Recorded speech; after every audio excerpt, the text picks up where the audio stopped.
আসসালামু আলাইকুম ওয়া ৰাহমাতুল্লাহি ওয়া বাৰাকাতুহু। প্ৰিয় দৰ্শক মণ্ডলী, আজি মই আকৌ আপোনালোকৰ ওচৰত বিশেষ গুৰুত্বপূৰ্ণ এটা ভিডিঅ' লৈ আহিছোঁ ইনশাআল্লাহ। আৰু আজিৰ ভিডিঅ'টো হৈছে যে আপোনালোকে ভোট কাক দিব, আৰু এই বিষয়ে আমাৰ শেখ হজৰত মৌলানা খলিলুৰ ৰহমান সাজ্জাদ ন'মানী সাহেবে সুন্দৰভাৱে স্পষ্টকৈ দাঙি ধৰিছে। আৰু আমি কেনেকুৱা পৰিস্থিতিত চলি আছোঁ আৰু বৰ্তমান ভাৰতবৰ্ষত কেনেকুৱা পৰিস্থিতি হৈছে আমি সকলোৱে গম পাইছোঁ। সেই বিষয়ে আমাৰ সন্মুখত ইলেকশ্যন আহি আছে, ভোট আহি আছে, নিৰ্বাচন আহি আছে। আৰু এই ভোট আপোনাৰ সকলোৰে এটা এটা ভোট বহুত কিমতি হয়, বহুত দামী হয়। সেইকাৰণে আপোনালোকে ভোট কাক দিব যাতে সকলোৱে ভাবি চিন্তি চাই। আৰু আপোনালোকে এইজন মৌলানাৰ কথাখিনি শুনক, কি কৈছে এখেতে। ये इलेक्शन खुदा न खास्ता मुल्क की तारीख का आखिरी इलेक्शन साबित होगा। इसके बाद हमारे और आपके हाथ से कोई वोट देने का, किसी को चुनने का इख्तियार बिल्कुल छीन लिया जाएगा। ये कानून बने रखे हैं, इस कानून के लिए बस इस बात की तैयारी है या इंतज़ार है कि 3/4 अक्सरियत हो जाए। इसीलिए 370 और 400 पार के नारे लगाए जा रहे हैं, इसलिए कि 3/4 अक्सरियत के बगैर दस्तूर को बदला नहीं जा सकता।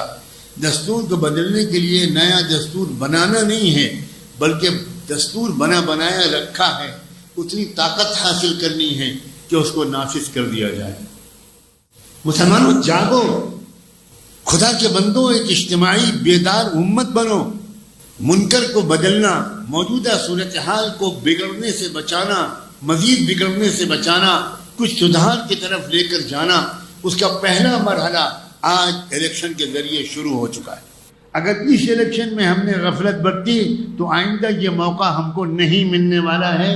मेरी इस बात को अब रिकॉर्ड करते हैं और लिख लें, आइंदा इलेक्शन नहीं होगा और हमें वोट डालने का हक नहीं दिया जाएगा।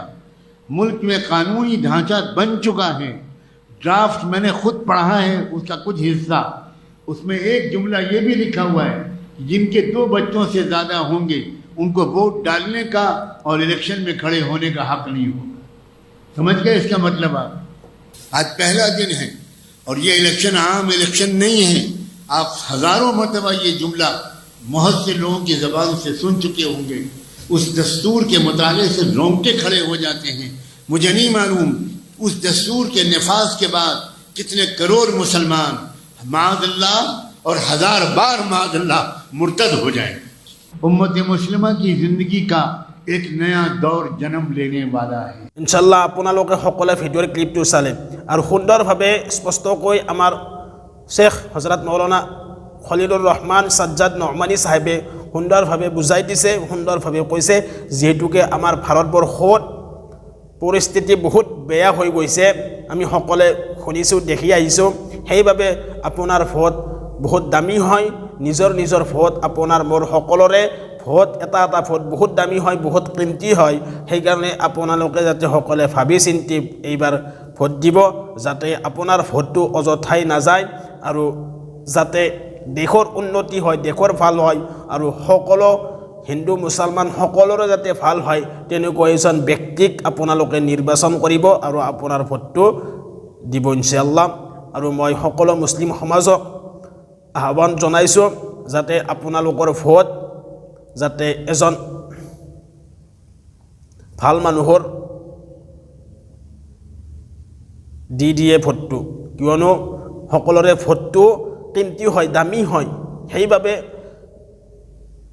এনেকুৱা এজন মানুহক আমি বাচিব লাগে, যিজন মানুহে দেশখনৰ লগতে আমাৰ ভাৰতবৰ্ষৰ সকলো হিন্দু মুছলমান সকলো যাতে একত্ৰিত হৈ যাতে কোনো ধৰণৰ ভেদ ভাৱ নকৰাকৈ যাতে সকলোৱে আগুৱাই লৈ যায়, তেনেকুৱা এজন মানুহক আমি নিৰ্বাচন কৰি ভোটটো দিম ইনশাআল্লাহ।